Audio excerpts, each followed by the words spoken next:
વારો પેલા આ વિડીયો જોઈ લઈએ, પછી આની ખતરનાક કોમેન્ટો વાંચીએ. આપણે બકરી બરાબર જોઈ લીધી. હવે તમે એક જણો આવી જાઓ અને એનો પરિચય આપતા જાઓ. હાલો ભાઈ, બોલ ભાઈ. સરસ. બકરીના 4 પગ હોય છે.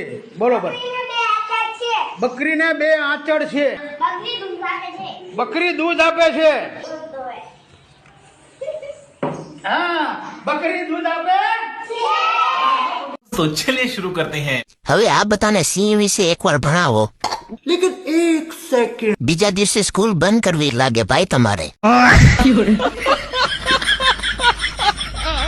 દોતા શીખવાડી દો એટલે માવતરને ઉપાધિ નહીં. પ્રત્યક્ષ શિક્ષણમાં સારું છે કે બકરીને જ લાવ્યા, વાઘ નહીં, નહીતર. इसका मतलब है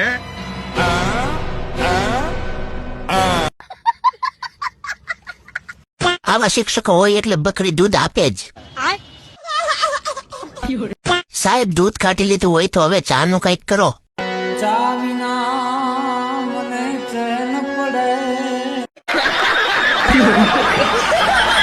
બકરી કહેતી હશે કે હું ખોટી જગ્યાએ ફસાણી. ये कहाँ फंस गया भाई मैं